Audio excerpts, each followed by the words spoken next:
Hello and welcome to our latest Coffee Connect that we run out of AIESEP. I'm Christy. I'm welcoming everybody on behalf of the board today. So thank you so much for joining us, whether you're joining us online or you're listening to us later on the podcast or watching through YouTube. We welcome you at this particular time. So we have a great session today from the team from Edith Cowan University, and they're going to be talking all about body politics in and through movement. Now, just before they start, just as a reminder to everyone, this is being recorded and it will be posted up on the YouTube and on Spotify. So just to be aware that your discussions and your responses and your questions will be included within that recording. So without further ado, I pass over to the wonderful team. Thank you so much. Thank you very much, Christine. And if David, you can share the slides.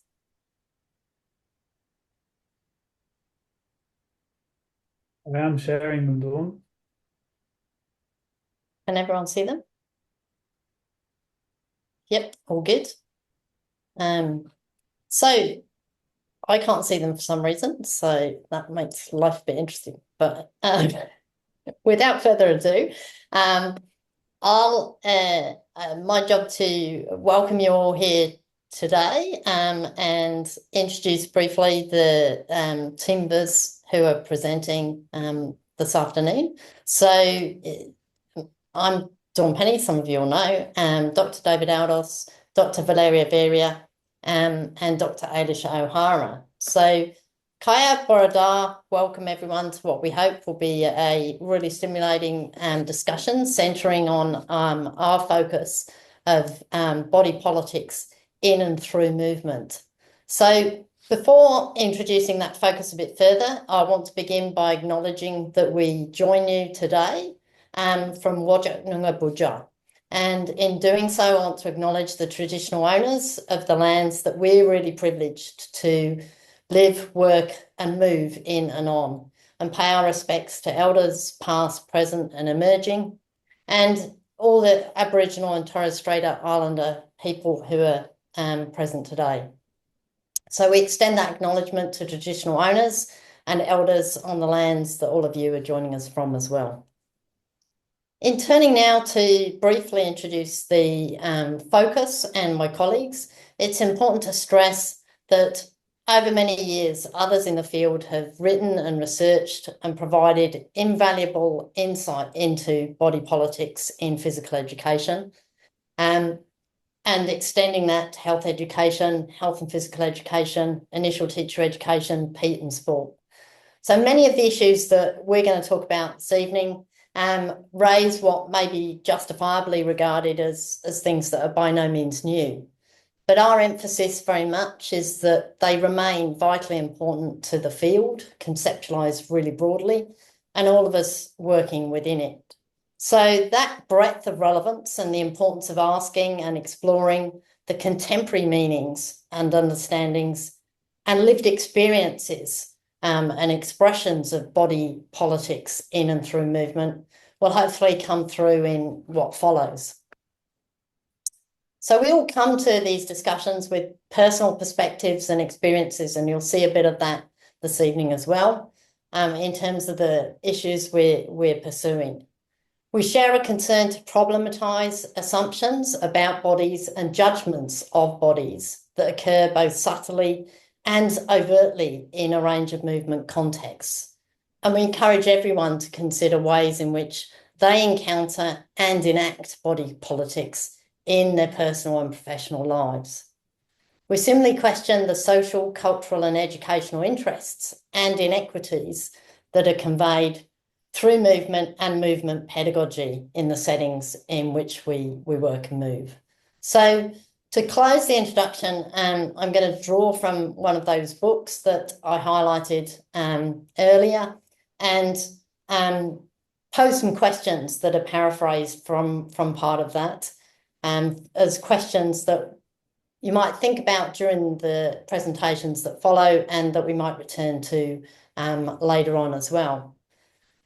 How are contemporary social trends and attitudes towards bodies and movement reflected in and communicated by HP curriculum or HP'd curricula and our own and others' pedagogic practices in those and other movement settings? How do teachers, teacher educators, leaders, coaches or instructors working in those movement and educational contexts shape people's experiences of and feelings towards their own and others' bodies? Which bodies and what forms of movement are celebrated and marginalised in and by the field? Why and how? What forms of regulation and social control and mechanisms for those things do we recognise and are we complicit in? And what are their consequences? And what theoretical and methodological tools can provide vehicles for thinking and acting otherwise, and offering, to quote Evans and Davies, a language of challenge and modes of thought other than those that are articulated by dominant others. So with that backdrop, I'll share the sequence of contributions to follow and pass to my lovely colleague, Dr. Valeria Varea, to continue. Thank you, Dawn. So the idea that I had for today was to show you three main projects that I have been working on lately, that it shows how body politics are evident in three different contexts. So the first one that is there, it's from a grant from the Swiss Research Council that I worked together with Mikkel Gennersted and Jim Barker. And that project was about migrant students that they moved to Sweden, how they start going to school and learn about health and well-being. So one of the main results from that project is about all these, we call it, Westoxification processes that these students went through when they start schooling in Sweden when it comes to their bodies, health and well-being. The second idea was from a small project that we have here at ECU, together with Dawn Eibhlish, and also here in the audience, Vicky Evans, that is about orthorexia athletica among everyday exercisers here in Western Australia. So in that project, we explore when and how everyday exercisers, like normal people that exercise, not elite athletes, how they might cross the line between what is considered healthy behaviors and unhealthy in terms of exercise and healthy eating. And the third project, it's from the Swiss Research Council, but for sports science, that was, again, together with Mikkel Gennersted and with Natalie Barker-Rukti. And that project was about body shaming in elite sport coaching in Sweden as well. So for that project, if you can click, David, that was one of the main results that we published from that project. That was about the anatomy of body shaming in sport coaching. And we call it the anatomy of body shaming because we went a little bit more in depth to analyze those critical and sensitive body practices that have the potential to be shaming rather than exploring explicit body shaming per se. So through those three different contexts, in those three different projects, that was Swedish schools in the first one, everyday exercisers in Western Australia for the second project, and elite sport coaching in Sweden, we can see how body politics work in different settings. And there I propose two questions to reflect on. And the first one is about which bodies are valued in each context and why. And the second one is about how can we disrupt this if we think that this needs to be disrupted. But now I'm going to hand it over to David. Okay, thanks, Valeria. So, hi everyone. I'm going to speak to ideas that focus on a renewal of body politics in and through the movements of outdoor education. In our recent work, Dawn and I have emphasised how OE qualifications and training often impact on opportunities for outdoor learning that can be pursued by people of all ages in diverse settings. A key characteristic of current OE qualification and training structures are the ways in which different forms of knowledge are often segmented and reinforced through techniques and pedagogies that often discipline the performance of the body. In turn, this reinforces the reproduction of identities in OE that are arguably very traditional in their values and practices. Here, I'd like you to reflect for a moment on the types of OE relations, knowledges, and identities you may have encountered and experienced yourselves.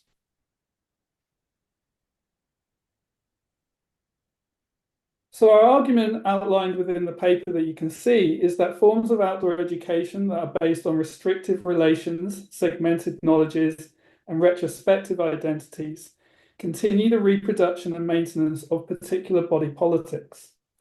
In turn, this limits possibilities for connections to be made to other spaces of outdoor learning that arguably have different values, practices, and identities that can contribute to the future revisioning of outdoor education. So how might we begin that revisioning process? Well, firstly, we emphasise the importance of co-designing outdoor education for renewed body politics by highlighting the need to foreground progressive relationships between institutional outdoor education and then community organisations who are actively involved in addressing issues of social justice, environmentalism, and health. As a community, these organisations have immense potential to contribute to the development of OE based on body politics that enable all learners to affect change in schools and communities. Our vision focuses on providing learner pathways into society where values such as democracy and citizenship are acquired through different body movements. Secondly, we have placed attention on the development of cumulative knowledge structures that generate renewed focus on body, mind, spirituality in and through outdoor learning. For example, rather than viewing outdoor education as merely the technical enhancement of the body, the movement activities of OE become a medium for the kinetic and corporeal learning of schemas, dispositions, and practices that often relate to the central and spiritual awareness of the body in and through movement. Thirdly, co-designing outdoor education across different organisations and spaces stimulates for us critical reflection on how learners and educators might be supported in what Bernstein terms therapeutic identities. Here, identities are orientated towards autonomous, non-specialised, flexible thinking in and through movement. We like to imagine forms of outdoor education in which both educators and learners have the knowledge, skills, and values to transform their own identities, but also contribute to the development of lifelong, wide outdoor learning across communities. With these in mind, and then we'll take this up later on in the discussions, I'd like to end with offering the opportunity to imagine what form of outdoor education might look like for you in your own context.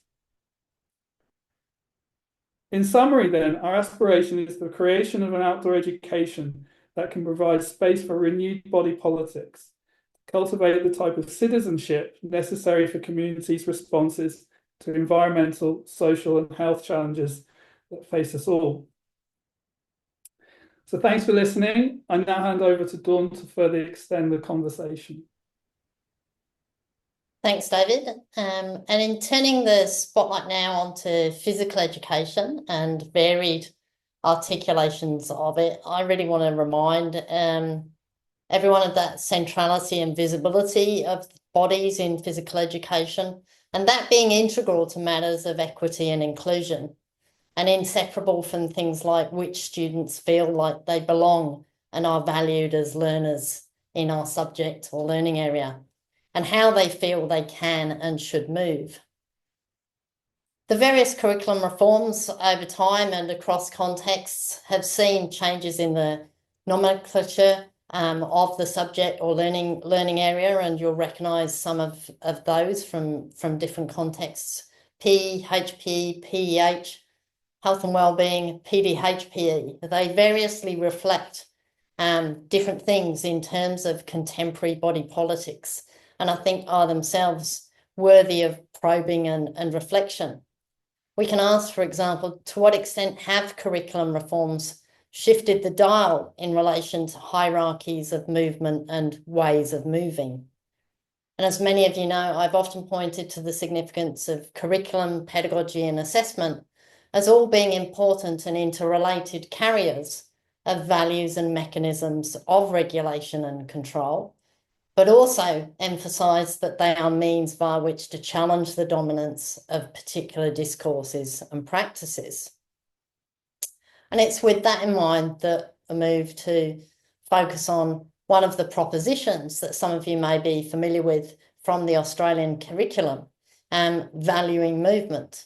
And these set of 5 propositions in the curriculum were individually and collectively designed to prompt teachers and teacher educators to critically engage with body politics in HPE and as HPE professionals. And the opening question for teachers in relation to valuing movement in the resource cards that were developed by Monash University colleagues in partnership with AIESEP is hard, I think, to go past, asking, are there better approaches for developing movement competence and confidence as an important personal asset to be developed, refined, and valued? Now, I could spend a long time delving into curricula, but conscious of time, and in part, in response to that question we just posed, I'll turn to my long-standing interest in ability as a pivotal issue, really, for equity in health and physical education, and from my perspective, also a vital focus in considering body politics in our field. And that interest and my pursuit of it in research owes much to John Evans, who I want to acknowledge here today. And his paper in 2004 is a great one still to go back to. More recently, I've been really fortunate to work alongside Sean Wilkinson in developing research that's directed attention to grouping practices in physical education as an expression of particular notions of ability, including gendered and performative notions. And that work continues to highlight the need to support teachers and students to challenge reductionist thinking about ability and about bodies and about movement.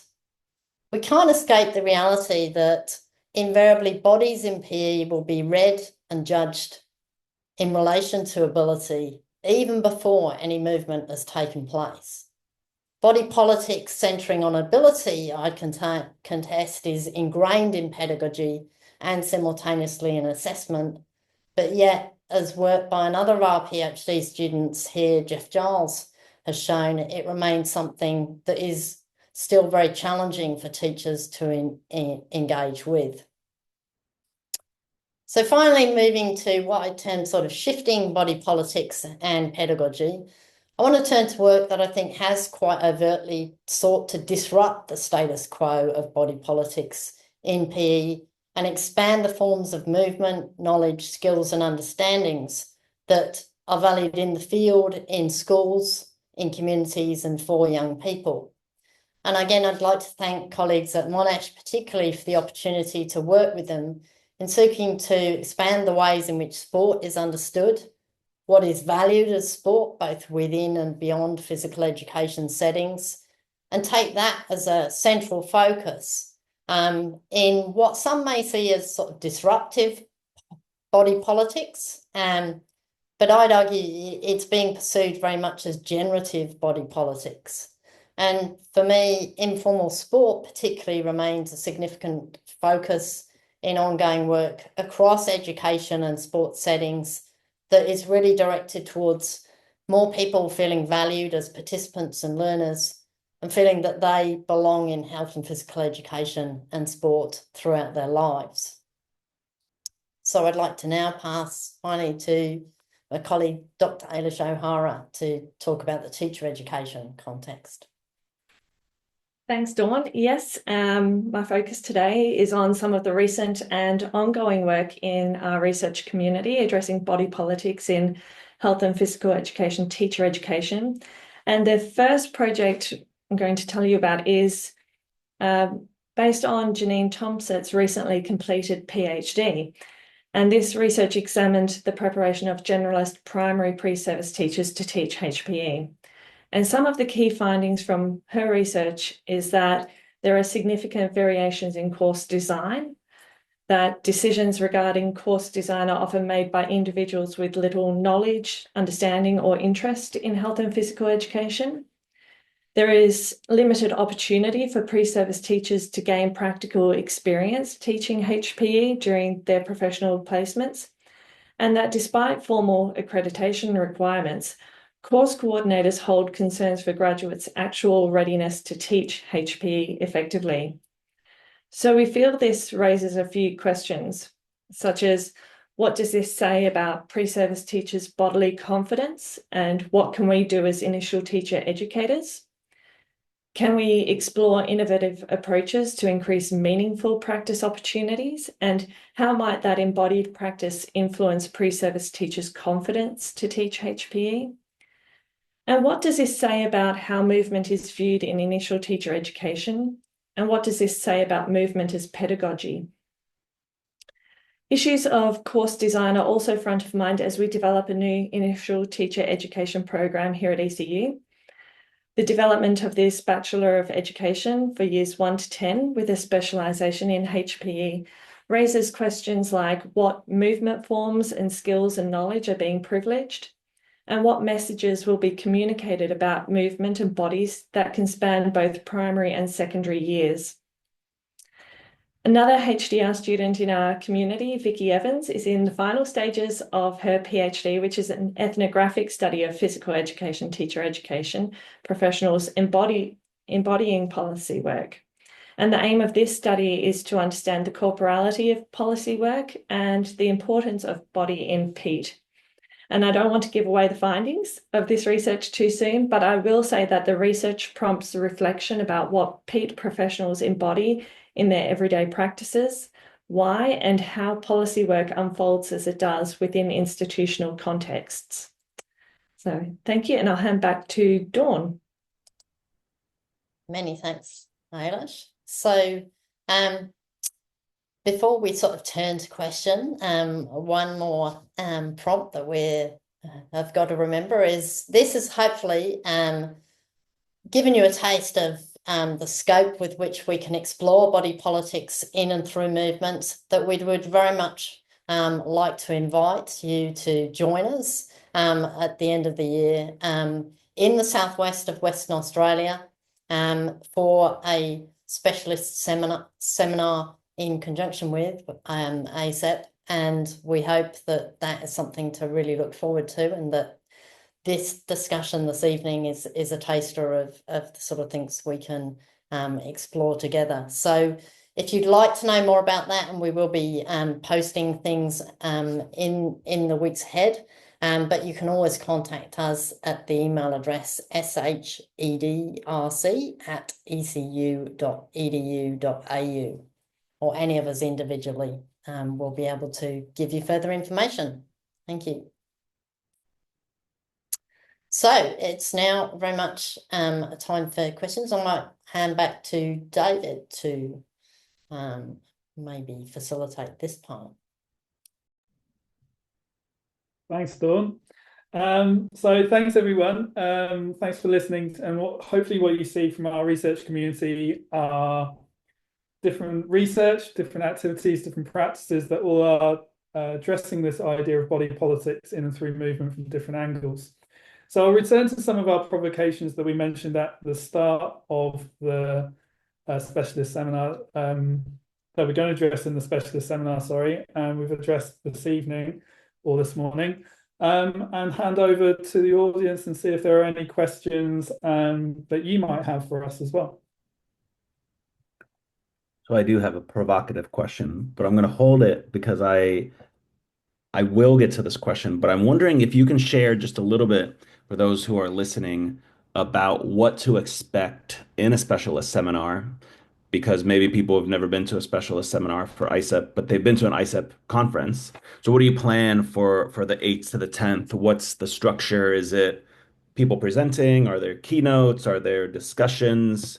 What does that look like? And maybe share a little bit about the area that a specialist seminar is going to be, and then I'll hammer you with those provocative questions about informal sport.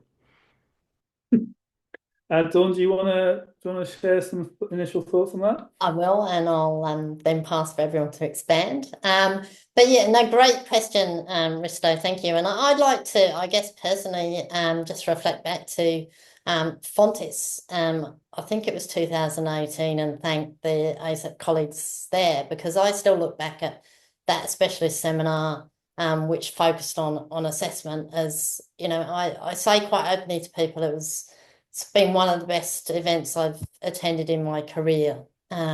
So that was very much sort of the spirit of saying we'd love to host a specialist seminar, and recognizing what is a specialist seminar, how's that different to a conference.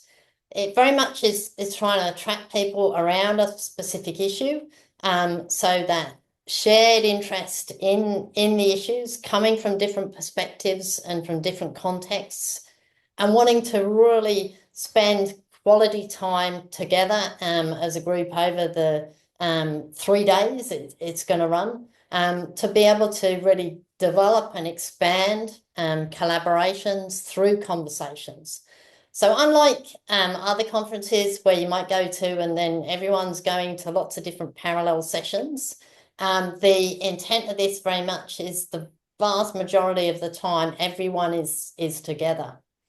We have a program planned, which is going to feature 3 keynotes, one each day, coming to this issue from different perspectives. We're also going to bring into the program a range of voices from industry, and them really challenging us in terms of, really being able to sort of articulate and discuss and debate the relevance of this issue and the applications of it in a range of movement and professional settings. Alongside that, we do promise an action-packed social program and a beautiful environment for you to move and be active. And the campus where it is gonna be occurring, I can also say you're guaranteed to meet kangaroos. So hopefully that gives you a flavour of things, but I'll pass to my colleagues to expand.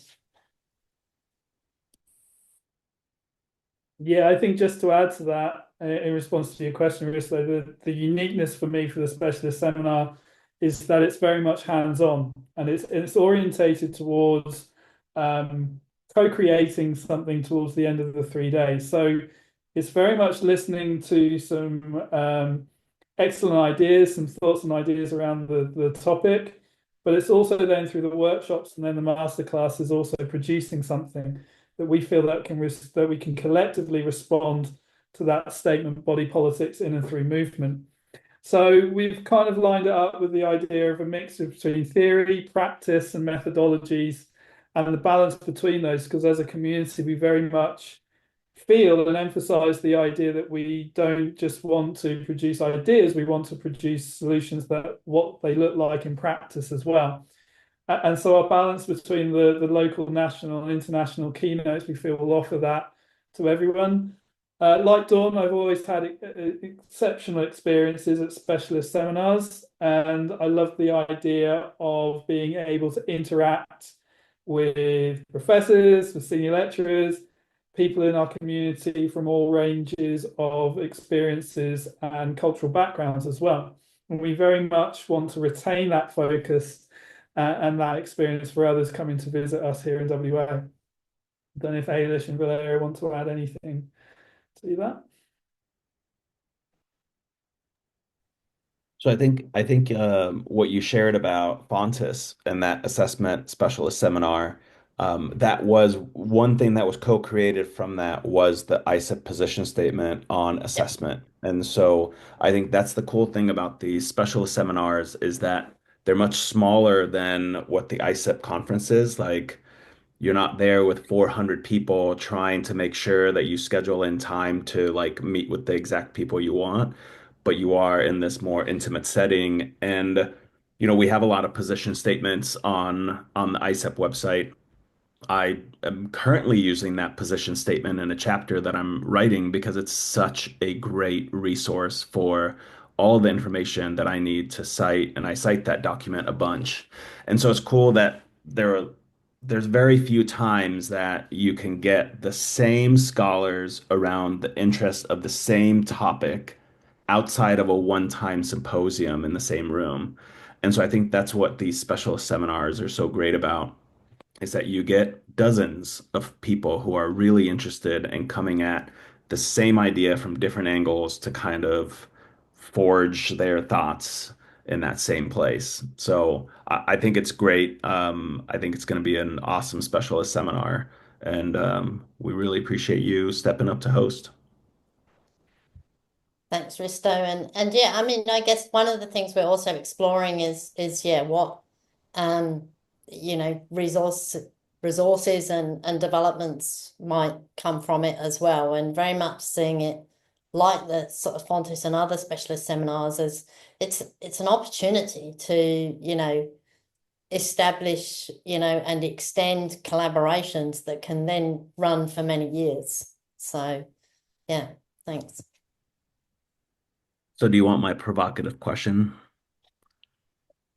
It's on informal sport. So I've been reading up on this a bunch, and I've had Justin O'Connor on the podcast that I host about this, and this has been when I kind of read those initial articles about informal sport, and I was like, obviously, like this is exactly how it should be. Um, but so I wonder about who funds informal sport, because in a lot of places you can't just walk up onto a court or a pitch and just say, we are now playing on this.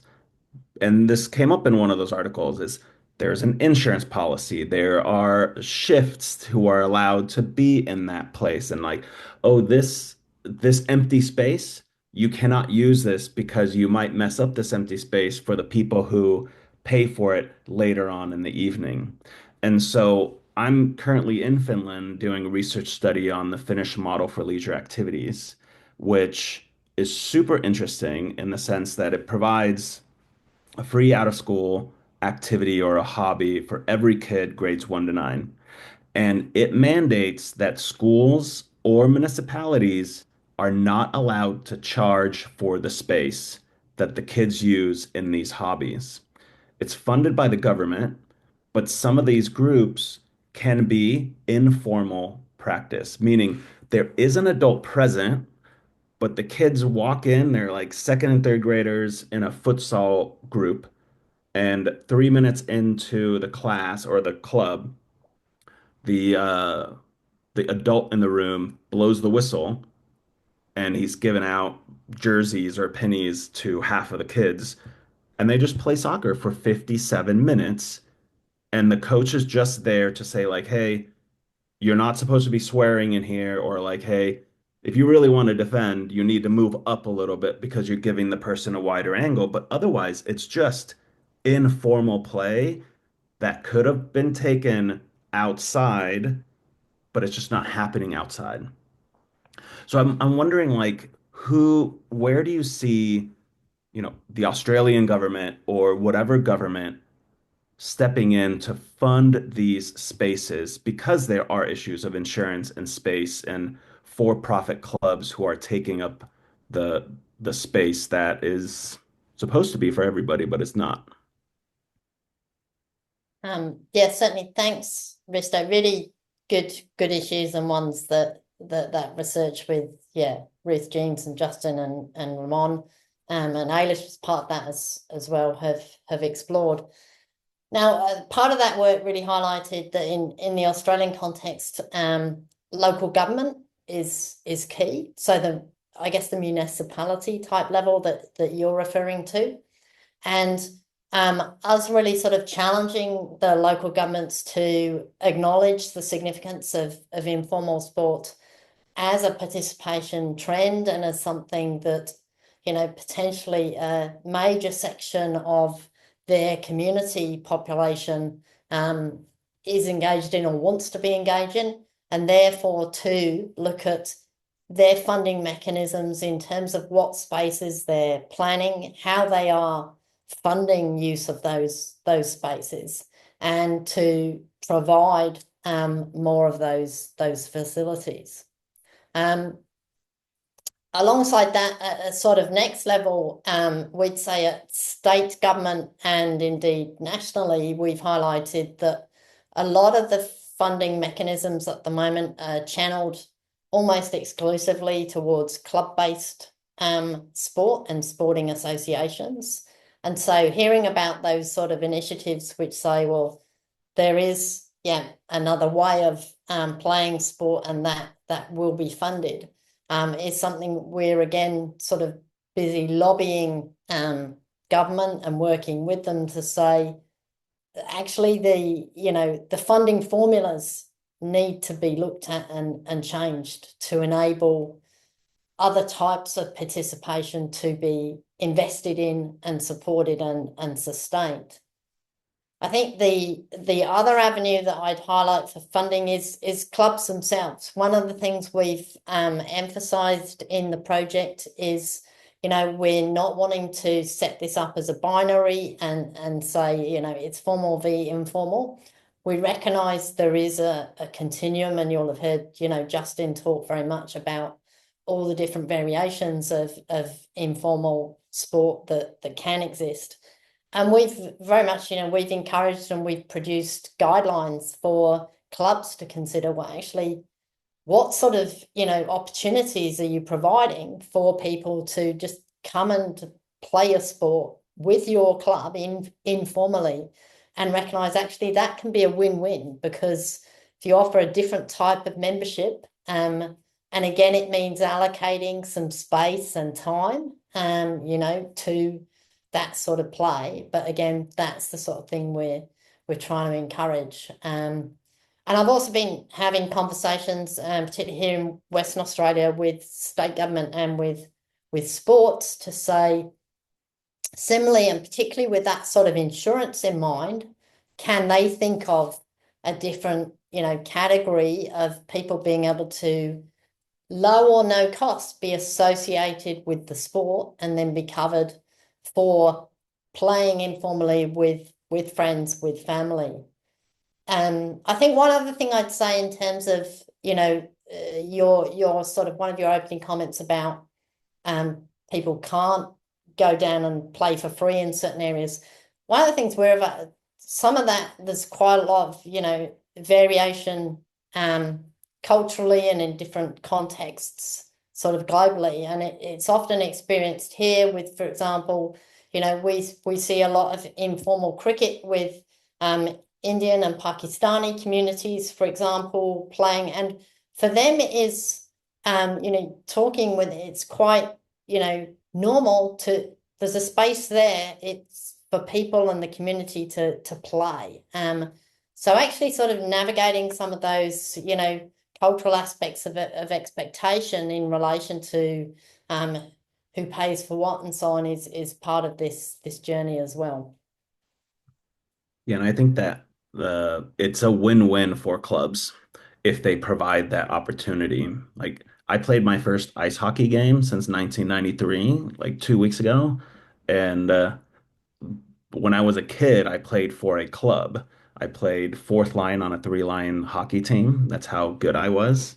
But I think that having that space, there are kids who play on U14 club representative teams, but they choose to come to these informal hobby groups because they enjoy it and they like playing with their friends, and they don't care that it's less formal or less competitive, because they also get to like show how good they are at something, whereas they might be in this like other area and not be associated with, their friends from school in that sport. So I think that in a financial way for that club, it is a way to make more money, right? If that's what they're looking for. But in a way, it is also an entry point for other people. Valeria, were you going to say something? Yes, actually, I was going to emphasize that I think context here is key, because we know that Scandinavian countries, usually they have more funding from the governments to do this kind of public activities with no cost or a very low cost. Here in Australia, usually fees are very high.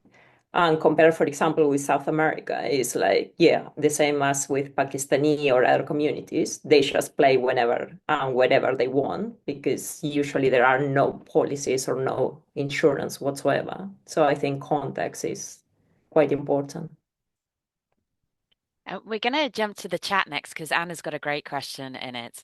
So just to bring it to the panel, we've got it as do you have any good practice that you can share in teacher education in particular around body politics in and through movement? And then there's a second part to offer some context in the sense that teacher education is a one-year postgrad program with a condensed curriculum, requirement for accreditation, that you've got to get certain things done. Teachers is also getting to grips with the classroom and being a novice teacher. How do we then have good practice for body politics in and through movement, please?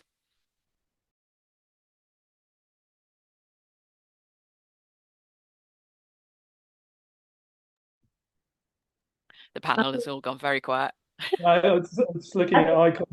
Yeah, I'm Eibhlish, just do you thinking want to start off that one? that's one of the things I'm looking forward to the specialist seminar for, because it's something I'm trying to get to grips with myself with all the challenges of accrediting society saying you need to do this and you need to do this, and we're constantly fighting that battle of space for health and physical education and just movement in general. And it would be lovely to draw on that brains trust coming together for a specialist seminar. Maybe that's something we can have as a focus. It definitely seems as if you're slightly more ahead of the game in terms of the Australian curriculum, where you've got your provocations for the teachers and your prompt cards to actually get them to start thinking about valuing movement. I've never seen that anywhere else. Do you have prompts for a variety of areas of physical education and health and well-being?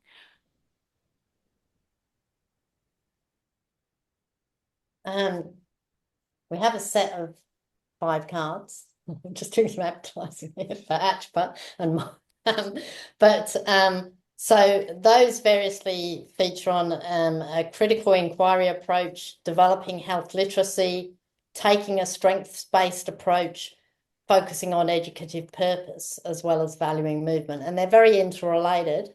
But I do think, I mean, it's an interesting sort of question, Christy, and I think, sort of thinking, David, I think there is scope to, potentially broaden the areas and develop similar resources that are prompts for how teachers and indeed teacher educators can, creatively and critically read curriculum and develop, new pedagogical approaches and shift the emphasis in terms of what the curriculum might look like, and ultimately, who that provides positive learning opportunities for. Yeah, I think thanks, Anna. Diolch yn fawr for your questions. Questions that we've long pondered in Wales and now Western Australia as well. So I think for me, I think the first one around the idea of time really signified for me that you're not going to get more time. It's what you do with that time and space that matters. And actually, I always return to Dawn's work around the idea of possibilities within policy. And actually how we read those policies and what we want to do with those accreditation mechanisms. The way that they are written doesn't actually limit possibilities, what we do in the name of body politics. But what that requires is often the confidence and the space and time to read policy in a way that allows for those possibilities to emerge. An example being someone new to a context as Western Australia and Australia, the time to read our accreditation mechanisms and our curriculum structures didn't preclude the idea that we couldn't do things differently. And an example that I would bring into our own context of teacher education is really getting our first years to reflect on what bodies are prominent within our classrooms, what bodies are emphasized, and what kind of practices we do with those bodies as well. And I think in terms of good practice, I think it's really tuning into the idea of critical inquiry and what is the role of teacher education if not to inquire critically. So I think there is a lot that we can do within a one-year postgrad program, but it's then supporting teacher educators to create those spaces for action, as Dawn has talked about as well. Fabulous, thank you. I have a question going back to Valeria, if that's possible. You talked at the very beginning about the healthy line of exercise and eating. I was just wondering, how much does eating get discussed in terms of body politics? And what are your thoughts in terms of heading into nutrition and diet and that area, as well as movement? Yeah, that's why lately I have been quite interested in this field in orthorexia, both nervosa and athletica, especially athletica, because it's this relationship between healthy eating and healthy exercise. But yeah, and especially in this small study, we had like troubles. Yeah, it's like for participants, I'm trying to be healthy, but when that healthy is too much, that is unhealthy. So for me, it's a little bit fascinating. And also because if you have a look at the literature on orthorexia nervosa in particular, it's like there is no consensus regarding the definition. They don't know if it is an eating disorder, if it is considered a compulsive behavior.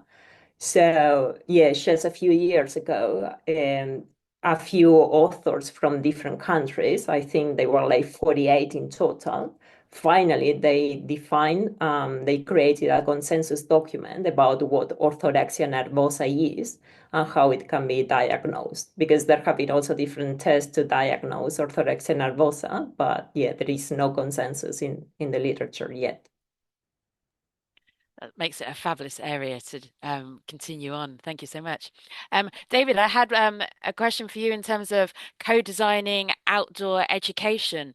Some of your examples in terms of the visuals that you shared with us were very water-based. I wondered if you had any ideas or suggestions for those of us who don't have water, and what have you learned from co-designing that we could then implement everywhere?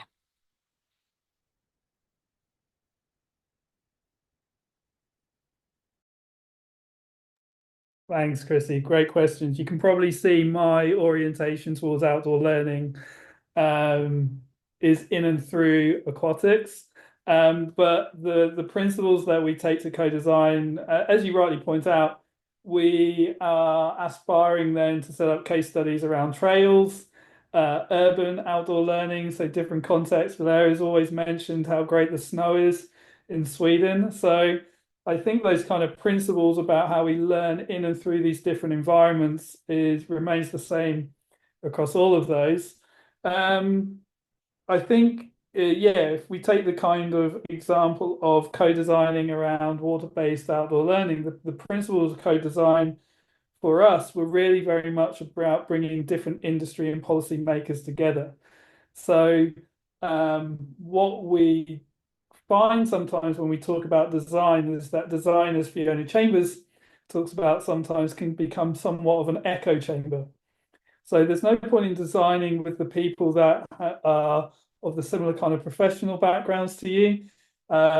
What we try to do with design is bring people from industry, bring people from town planning, bring people from policy making, all with a variety of skills, expertise, and insights into creating then forms of outdoor learning that are equitable, that are accessible, and then move the body politics forward. So another example, when I'm not in the water, I'm always hanging around at the skateboard park and the skate parks with my young skater in my household. And we're always looking at how could we design activities through skating that would promote all types of skaters in different environments. If you took that example, it would be starting to question about, well, how do we start designing these skate parks so that they are accessible? How do we then start bringing skating and skateboarding into school environments? How do we make those kind of things accessible as well? Who from the skateboard community would we be talking to allow those connections with schools to happen? Now that's all happening. There are countless examples, I'm sure, from England, from Wales, from Australia, in which there are skate park and skating communities that are doing some really cool things around body politics. Our question is, how do we bring and utilize all of those kind of insights, interests, and different types of educators into a formalized outdoor education curriculum? Fabulous. Thank you so much. What we're going to do is just bring ourselves to a close. Is there any final comments from the panel that you'd like us to take away from today before we do close? Probably not. Just to thank everyone for their interest and engagement. And yeah, really hope this has stimulated, a lot of thought about the possibilities for the specialist seminar at the end of the year, and look forward to engaging with everyone further. Dawn, did you want to give the email address for getting in contact about the specialist seminar just one more time, just in case people haven't quite got it written down as they've been listening or watching? Yep, that's SHE, capital E, little d, RC, and that's our community name, Sport, Health and Education Research Community. That's at ecu.edu.au. And we'll post that on the social media as well for everyone. So thank you. We look forward to your blog that will be coming after today, that will then be able to again have all those extra details in. And we very much look forward to joining you at the specialist seminar in December. Thank you so much to the panel today. Thank you to everybody who has joined us actually within the session and also in the podcast and on the YouTube. Thank you so much from everybody at AIESEP board, and we look forward to joining you again.